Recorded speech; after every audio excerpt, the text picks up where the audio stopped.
Hello and welcome back again to another episode of This Week in Christian History. This week's episode of November the 3rd, we are using the anniversary date of John Carroll being appointed the first bishop in America. That happened on November the 6th, 1789. And there is so much more to not only Bishop Carroll, but also his family that were intimately and integrally involved in the American establishing of America, and particularly during this time, the Revolution and the early parts of America and the colonies and such.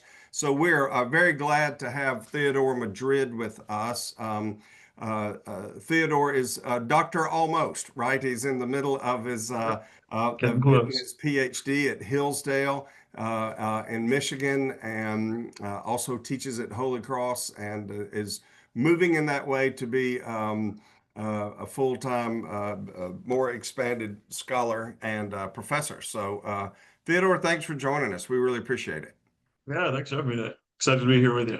Yes. Well, look, tell us, the first time I ever saw or knew anything about Bishop Carroll was 100 kajillion years ago when I was an intern on Capitol Hill. I actually lived on Georgetown University Mhm. campus. And as I would walk back to where we were staying in our dorms, there's that big statue of him sitting, Yeah. right at the front of Georgetown. And that was the first time I heard tell of him. And of course, there are a myriad of places across the United States named Carroll, right? Either Carroll hmm County or Carrollton or something else like that. So the impact of the Carrolls, I think, is interesting on its own merit, specifically as the church starts to get developed and the Catholic Church starts to be developed in America. I think that's a really cool piece. And then also this a moment where there were obviously enough to create a diocese, right? I mean, to actually be able to have a bishop. So many moving parts. I don't know where you want to start, but I'd love for you to be able to jump in at whatever you think would be a good point to talk through. Yeah, great. And I think there is a lot to talk about there. Like you said, a lot of people are most familiar with Carroll as the founder of Georgetown. Although even students who go there that I've spoken to don't quite know who that statue is of, because in various ways, I think Carroll and his family have been a little bit forgotten in American history. So part of the reason why I'm doing this scholarship on him, found him to be a fascinating character, but then discovered apart from a couple of old biographies, not many serious treatments of his thought. So he and his family were very influential, all from Maryland, which, originally was a Catholic colony for a period of time, and that changed a good while before the Revolution. But really rich and interesting history of Catholicism in the colonies there. And his family kind of arose out of that.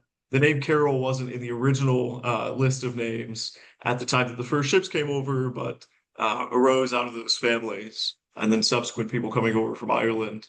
And by the time of the Revolution, they were one of the wealthiest families in all of the colonies, and especially in the colony of Maryland, very influential. So it gave them this kind of unique status of, on the one hand, being part of a rather minority group, Catholics at the time in the colonies, Hmm. representing a pretty small percentage of the total population. But on the other hand, they were wealthy and very well educated and well connected, so influential in various ways. And so they used this, uh, some as statesmen and some as ecclesiastics. So Carroll obviously becoming the first Catholic bishop.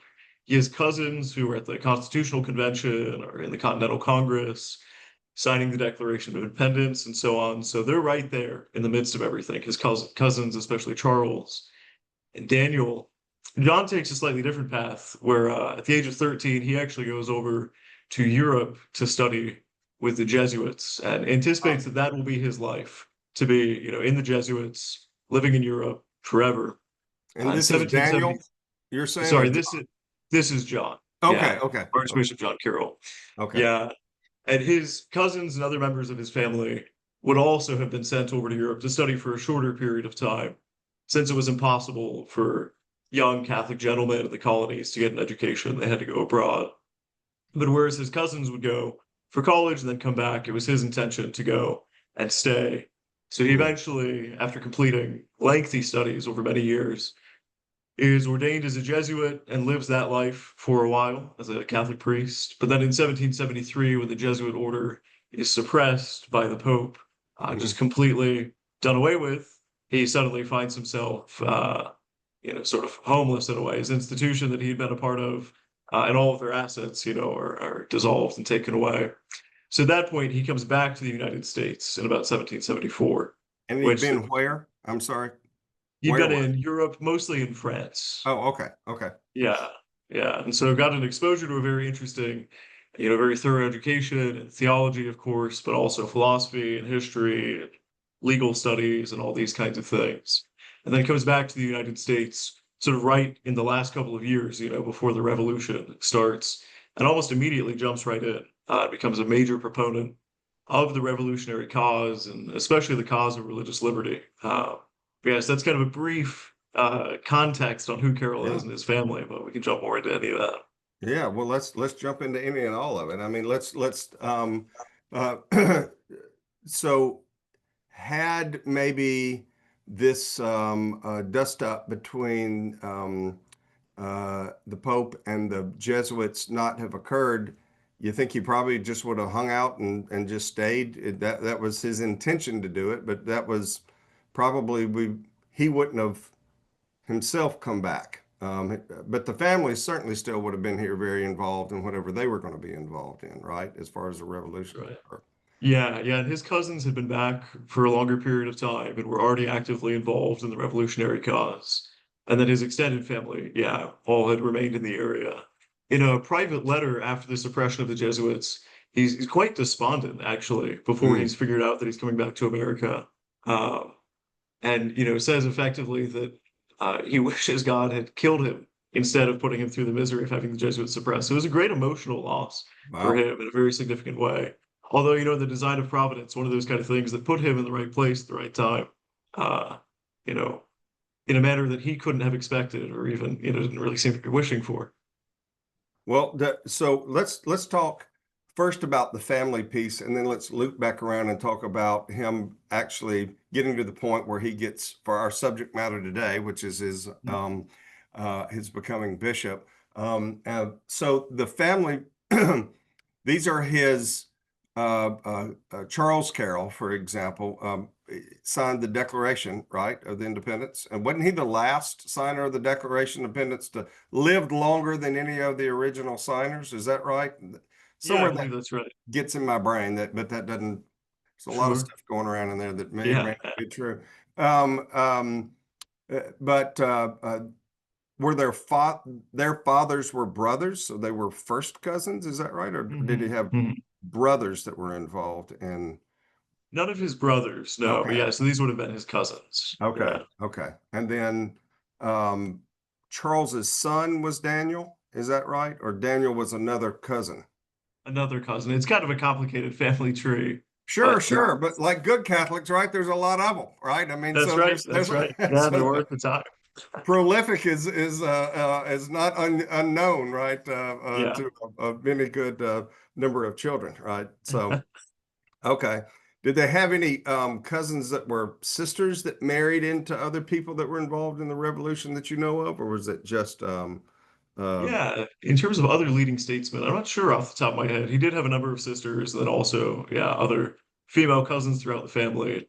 This sure, was kind of a part of the pattern, over the preceding generations of how the family had been built up, to a level of such sort of influence and being very well connected. A lot of it was through these marriages between, especially major Catholic families, not exclusively, but in large part.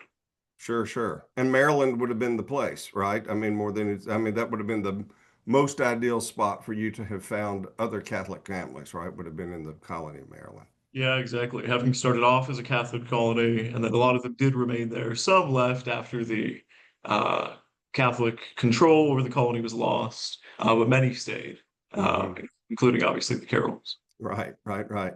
So, talk about the pathway for him to become bishop, and how did that occur? And then the founding of Georgetown University, was that done after he was bishop, or did he found Georgetown first and then became bishop? Yeah, so I'll get to Georgetown second, but that Okay, came after, yeah, his okay, ordination as bishop. So he comes back in the mid 1770s, right on the eve of the Revolution. Again, kind of in a moment of surprise, having anticipated spending presumably the rest of his life abroad. But when he comes back, almost immediately, he's recognized by his peers, both Catholic and otherwise, for his wisdom, his eloquence, his virtue. And so the Continental Congress actually seeks him out and invites him to join a delegation very shortly after he gets back up to Canada in an attempt to enlist the Canadians into the revolutionary cause, How about it? which, yeah, obviously proved unsuccessful at the end of the day. But they saw in Carroll somebody who had these qualities of leadership and virtue, compelling rhetoric, and also really sincere and intense commitment to the revolutionary cause. So that was one of the first kind of signal instances of a recognition of his virtues and his capacity for leadership. So he goes on this delegation, comes back, and then for the subsequent years is essentially working as a missionary priest throughout the colonies, predominantly in Maryland, but elsewhere.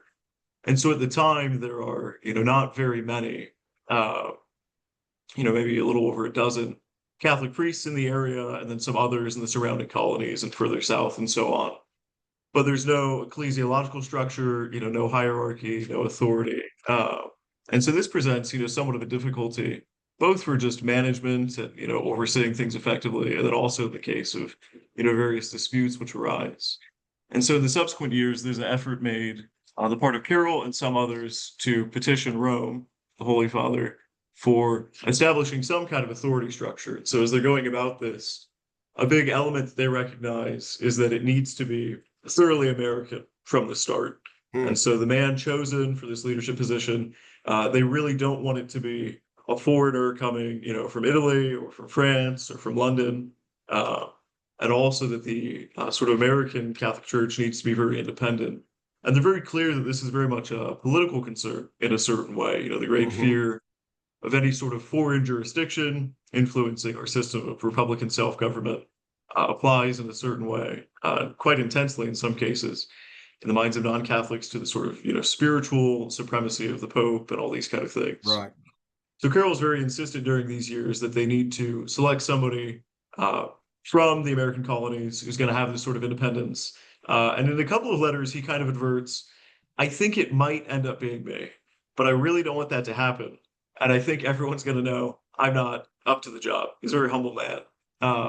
But to his surprise, pretty much unanimously, all of the other priests and then all the other figures, not that the members of the Continental Congress were directly involved, but people who had seen his virtues, they petitioned to the Pope for Carroll to be appointed. So he's essentially elected in a kind of democratic process, appointed as not exactly a bishop, but kind of overseer of the missions for several years, does a phenomenal job at that. And then, in the late 1780s, is formally appointed bishop, and then thereby becoming the first Catholic bishop for one of the United States. There's a presence up in Canada, and then, south in places like Florida with different, relations with the French and Spanish empires. But for Mm-hmm. what will constitute the United States, he becomes the first. So. Wow.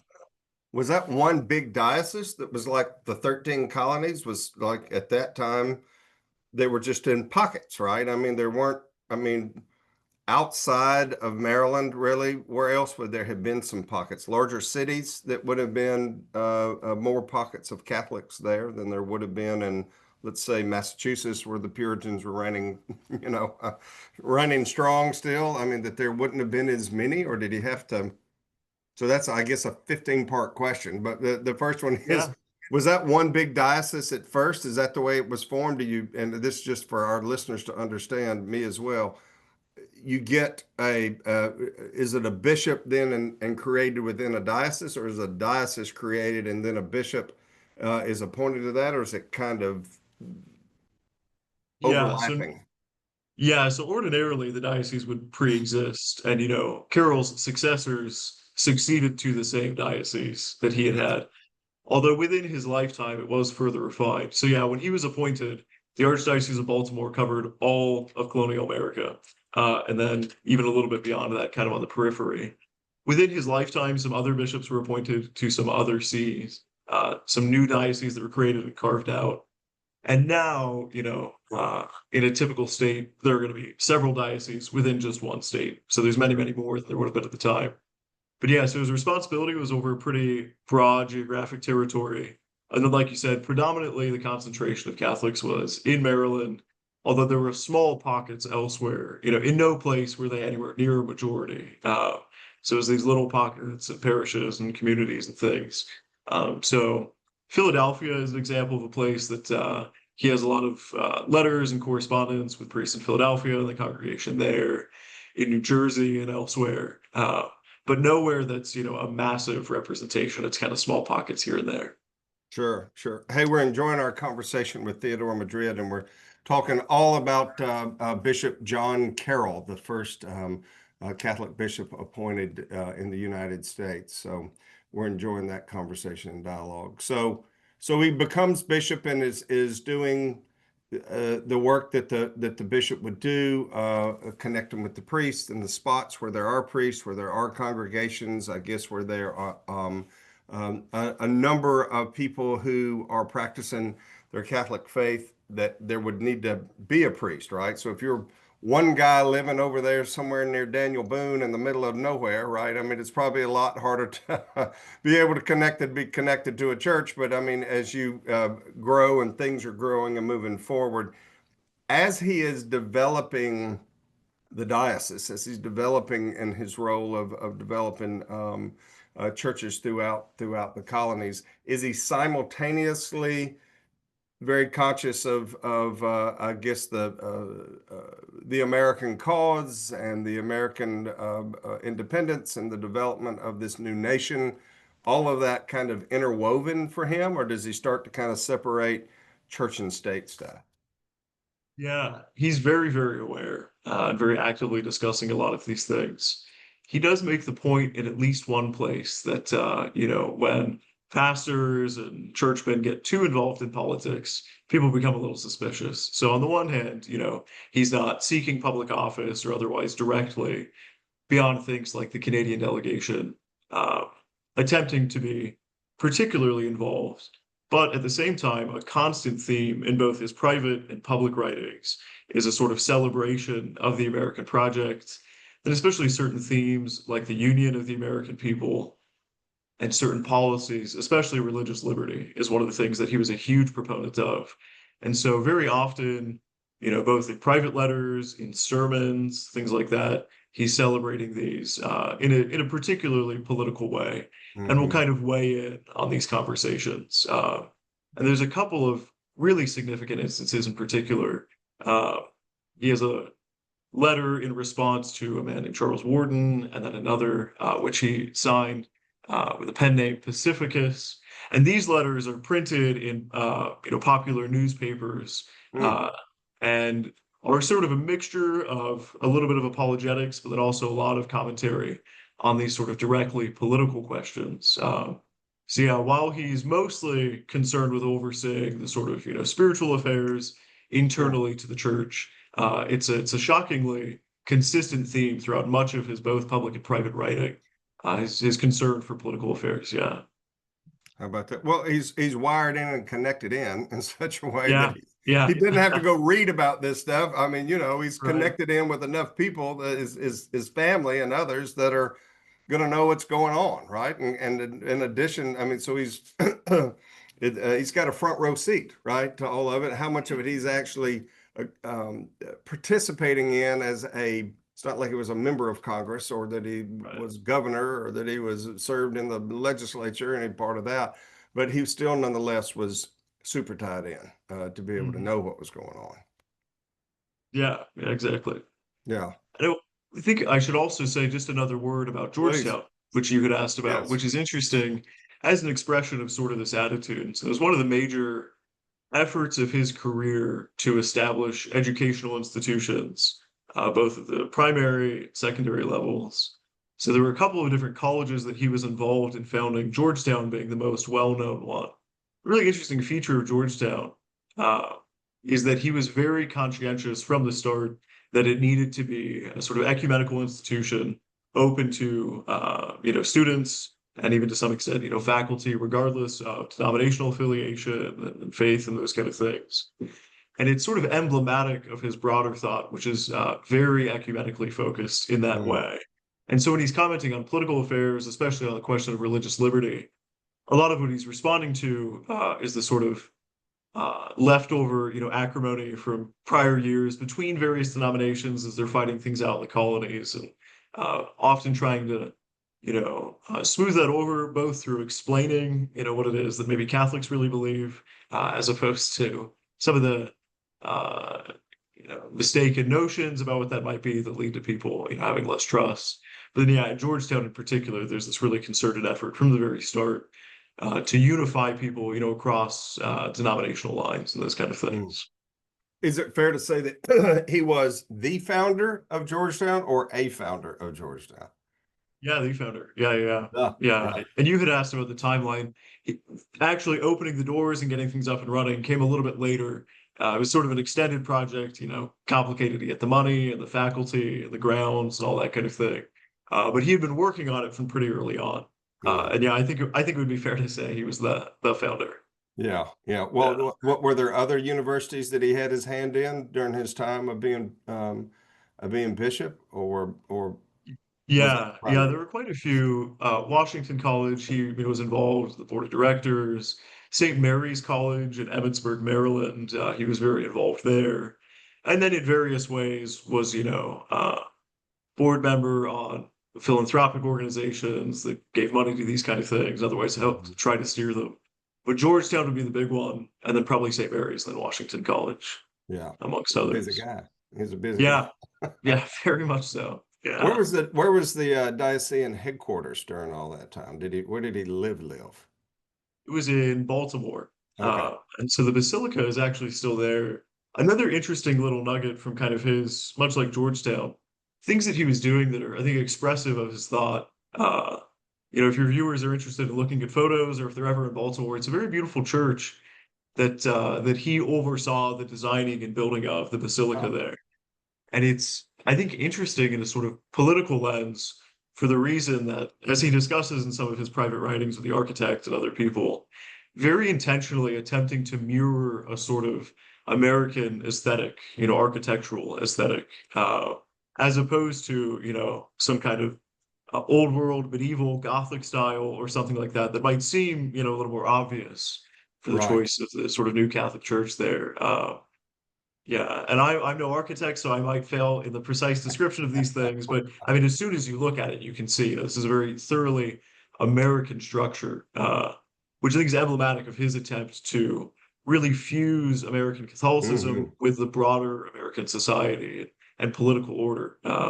And he even, he sought to bring that out in the way that he built, yeah, these diocesan headquarters in Baltimore. Well, that's a fascinating component to think about through all that. That's another whole visual journey, right? That we could be Yeah, taking that we at the center may strap on one day, right? So yeah, the visual histories of churches throughout America. That'd be a big program for a big yeah. day's time to do. But it fits very much into what I'm learning here from you is his focus is certainly there are things that would be ecumenical and about the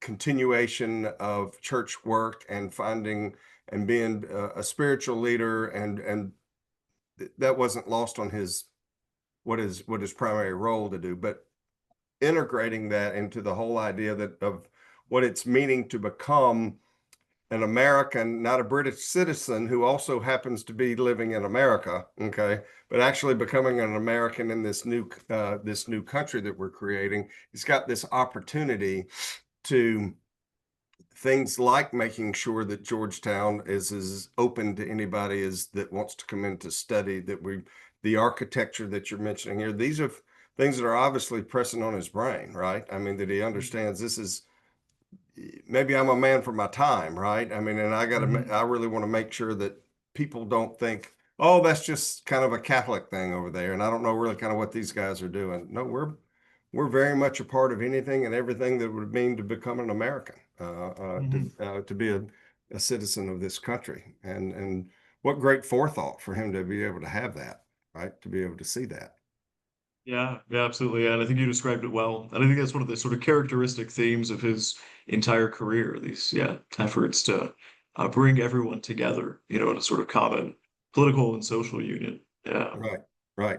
And so I would think we could chalk him up to the category of being a founding father, even though we might not have signed any of the documents, right? I mean, it's still very much a part of the founding, and it's very much a part of that transition into what it actually means uh, to develop this new country.